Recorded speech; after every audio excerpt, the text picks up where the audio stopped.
Hello बच्चों, good morning. आज हम लोग जेसीईआरटी झारखंड रांची के पाठ्य पुस्तक पर आधारित कक्षा अष्टम के विज्ञान एवं प्रौद्योगिकी विषय से पाठ 10 फसल उत्पादन एवं प्रबंधन क्रॉप प्रोडक्शन एंड मैनेजमेंट अध्याय को पढ़ेंगे और समझेंगे। बच्चों, इस वीडियो में हम लोग जानने वाले हैं जीवों के लिए भोजन आवश्यक क्यों है, फसल क्या है, फसलों के प्रकार कितने हैं, खरीफ, रबी और जायद फसल के बारे में जानेंगे। पोषक तत्व के आधार पर फसलों के प्रकार कौन कौन से हैं ये जानेंगे और कृषि पद्धतियां क्या क्या है उसे समझेंगे और फसल उत्पादन का क्रम क्या है, मिट्टी तैयार करना, बुआई, सिंचाई, खरपतवार से सुरक्षा इत्यादि के बारे में हम लोग आज के इस वीडियो में जानेंगे। तो बच्चों, सबसे पहले हम लोग जानते हैं कि जीवों के लिए भोजन आवश्यक क्यों है।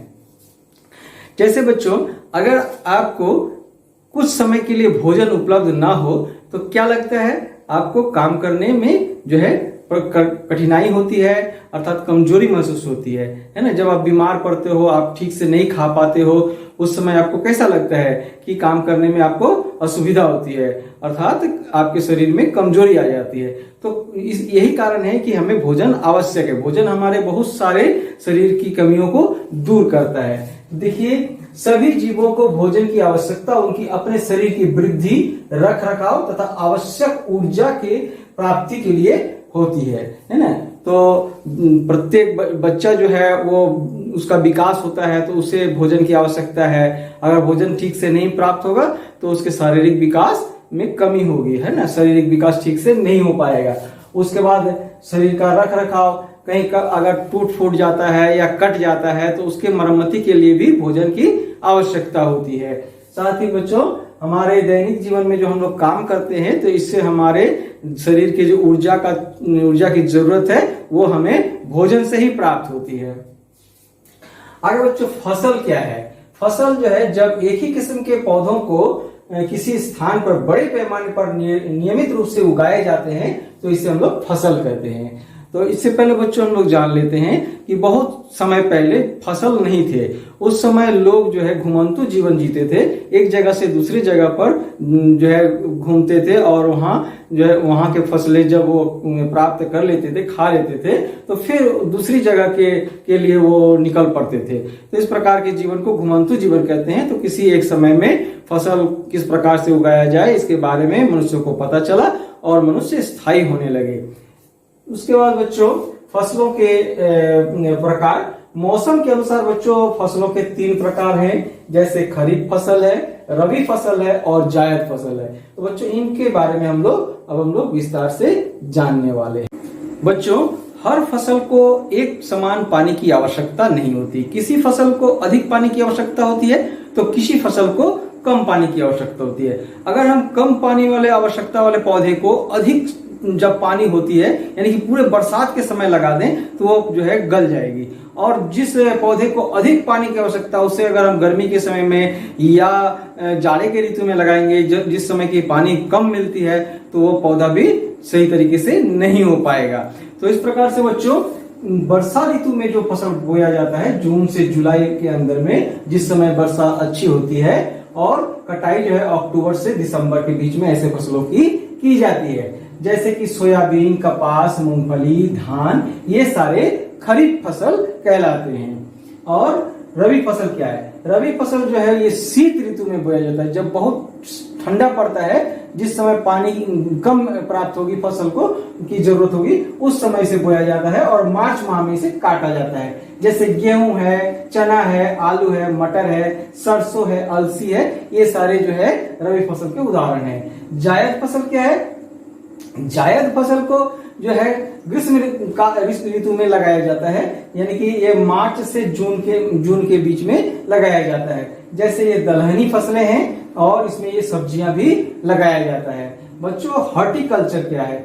हॉर्टिकल्चर जो है फूलों, फलों एवं सब्जियों का बड़े पैमाने पर उत्पादन करने की क्रिया को हम लोग हॉर्टिकल्चर कहते हैं। तो बच्चों, अब हम लोग जानने वाले हैं कि पोषक तत्वों के आधार पर फसलों के प्रकार कौन कौन से हैं। तो इसे हम लोग जान लेते हैं। तो बच्चों, जिस प्रकार से हम लोगों ने देखा कि मौसम के अनुसार फसल के 3 प्रकार है, उसी प्रकार से बच्चों पोषक तत्वों के आधार पर भी फसलों को 3 भागों में बांटा गया है। कौन कौन से भागों में है? यह है कार्बोहाइड्रेट प्रदान करने वाली फसल, दूसरा है प्रोटीन प्रदान करने वाली फसल और तीसरा है वसा प्रदान करने वाली फसल।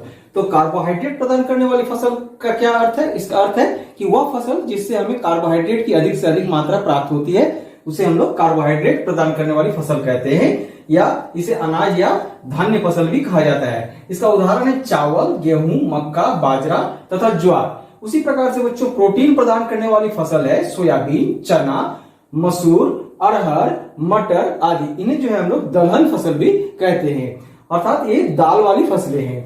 आगे है वसा। वसा प्रदान करने वाली फसल जैसे सरसों, मूंगफली, सूर्यमुखी, तीसी, तिल आदि। इन्हें तेल वाले बीजों का फसल भी कहते हैं, क्योंकि इसमें से अधिक मात्रा में हमें तेल की प्राप्ति होती है, जो हमें वसा प्रदान करती है हमारे शरीर को। जो जिस समय हम भोजन नहीं कर रहे होते हैं, उस समय भी ये वसा हमारे ऊर्जा के स्रोत के रूप में काम करते रहते हैं।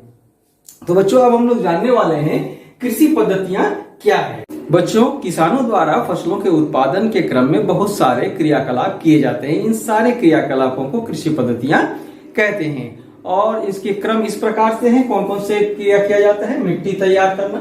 सबसे पहले बच्चों, फसल उत्पादन के लिए जरूरी है कि हम मिट्टी को तैयार करें। अगर मिट्टी सही रहेगा तभी हमारा फसल उत्पादन भी सही होगा। उसके बाद उसमें फसल को बोया जाता है, बुआई कहते हैं इसको। उसके बाद सिंचाई, उसमें पानी डाला जाता है। उसके बाद खरपतवार से सुरक्षा, उस पौधे के साथ अगर अन्य कोई पौधे उगाते हैं तो उसे बाहर निकालना, ये खरपतवार से सुरक्षा कहलाता है। उसके बाद उसमें खाद या उर्वरक देना ताकि अधिक से अधिक मात्रा में फसल का उत्पादन हो सके। और अंत में जब फसल उत्पादन हो जाता है तो उसे हम लोग कटाई करते हैं, और अंत में कटाई के पश्चात अधिक मात्रा में अगर फसल उत्पादन हो जाता है तो उसका भंडारण का भी हम लोग व्यवस्था करना पड़ता है। तो सबसे पहले हम लोग को जान लेना है मिट्टी तैयार करना, यानी कि जुताई क्या है। बच्चों, फसल उत्पादन के सबसे पहले का क्रम है मिट्टी को तैयार करना। अगर मिट्टी सही होगा, अगर मिट्टी को सही रूप से हम लोग तैयार करेंगे तो फसल का उत्पादन भी अच्छी तरह से होगा। मिट्टी तैयार करने का क्या अर्थ है? मिट्टी को ढीला करना। जो मिट्टी का सबसे उपजाऊ अंश है वो मिट्टी में सबसे ऊपर कुछ सेंटीमीटर तक ही रहता है, इसलिए उस कुछ सेंटीमीटर तक के मिट्टी को हम लोग कोड़ लेते हैं। कोड़ कर उसको हल्का कर देते हैं, तो इससे उसका जो है पोला बना लेते हैं। उससे क्या होता है कि उसमें से जो है अगर जब ढीला हो जाता है तो उसमें जब हम पौधा रोपते हैं तो पौधे की जड़ें नीचे तक गहराई तक जाती है। तो इस प्रकार से जो है इसे हम लोग को करना जरूरी होता है, और उसके बाद उसे समतल कर लिया जाता है। यह काम बहुत सारे उपकरणों के द्वारा किया जाता है, जैसा कि आपके आसपास खेतों में देखते होंगे किसान को काम करते हुए। तो वे हल की सहायता से काम करते हैं, ट्रैक्टर की सहायता से करते हैं, कुदाली की भी सहायता लेते हैं खेत को समतल करने के लिए, खेत की मिट्टी तैयार करने के लिए, ये सारे काम को करने के लिए। तो यह जरूरी है बच्चों। और अगर खेत समतल नहीं होगा तो जब सिंचाई किया जाएगा तो उस समय पानी इधर उधर जमा हो जाएगा, वो भी जो है सही नहीं रहेगा फसलों के लिए। तो इसलिए समतल करना और मिट्टी को तैयार करना और उसे ढीला करना जरूरी है, क्योंकि मिट्टी के जो ऊपरी अंश है वहीं पर जो है केचुआ भी पाया जाता है, जो मिट्टी को उलट पुलट करके जो है उस सबसे पोषक तत्व हमें मिट्टी का तैयार करता है।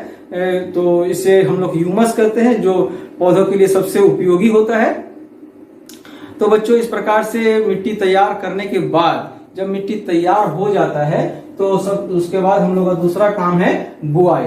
तो बुआई से पहले बच्चों हमें बीज का चयन करना पड़ता है कि बीज अच्छे बीज होने चाहिए, तभी जो है फसल भी अच्छे होंगे। तो बीज का चयन कर लेते हैं। बीज का चयन करने के बाद जो है उस बीज की जांच कर लेते हैं कि बीज अच्छे हैं अथवा नहीं। तो बीज का जांच कैसे करते हैं? एक बाल्टी पानी ले लेते हैं, पानी में जो है बीज को डालते हैं। तो बीज को डालने के बाद जो बीज पानी में डूब जाता है वो बीज जो है वो अच्छा बीज है, और जो बीज ऊपर तैरने लगता है वो बीज अच्छा बीज नहीं है, क्यों? उसका वो जो है खोखला बीज है। तो उसको हम लोग बाहर निकाल देते हैं, और जो बीज जो है पानी में डूब गया है उसका उपयोग जो है बुआई के लिए किया जाता है। और बुआई का काम भी जो है बहुत ही तरीके से करना पड़ता है। न अधिक गहराई में हम पौधे को रोप सकते हैं और न कम गहराई में रोप सकते हैं। तो इसके लिए हम लोग क्या कर सकते हैं, हम लोग देखेंगे।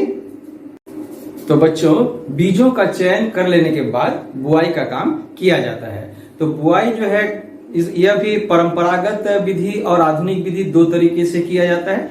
परंपरागत विधि में हाथ से छिटक कर जो है बुआई किया जाता है, जिसे छिटका बुआई भी कहते हैं।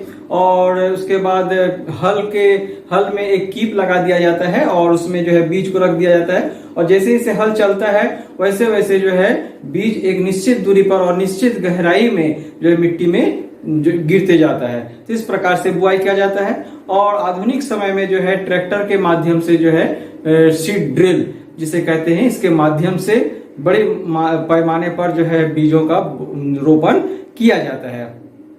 तो इन विधियों से जो है हम लोग बुआई का काम करते हैं। उसके बाद जब बुआई का काम हो जाता है तो सबसे पहले आता है पानी की, क्योंकि पौधों को पानी की आवश्यकता है। अगर हम पानी सही मात्रा में नहीं देंगे तो पौधे का विकास नहीं होगा। परंतु बहुत सारे जगह में ऐसा है कि कहीं पर पानी की कमी है, कहीं पर अधिकता है। तो जहां पर पानी की कमी है ऐसे जगहों में कई आधुनिक विधियों की सहायता से जो है यह काम को किया जाता है, जिसे हम लोग ड्रिप तंत्र या सीड ड्रिल भी कहते हैं। इसके मदद से कम मात्रा में पानी की इसमें आवश्यकता होती है। इसमें बूंद बूंद करके पानी जो है सीधे पौधे के जड़ों को प्राप्त होती है, जिससे पानी की जो है बर्बादी नहीं होती और पौधे का विकास भी सही तरीके से हो पाता है। सिंचाई के बाद बच्चों आता है खरपतवार से सुरक्षा। कभी कभी खेतों में जो फसल हमने लगाया है वो उसके अतिरिक्त भी कुछ अन्य फसलें भी उगाती है, जिसे हम लोग अनचाहा फसल कहते हैं या खरपतवार कहते हैं।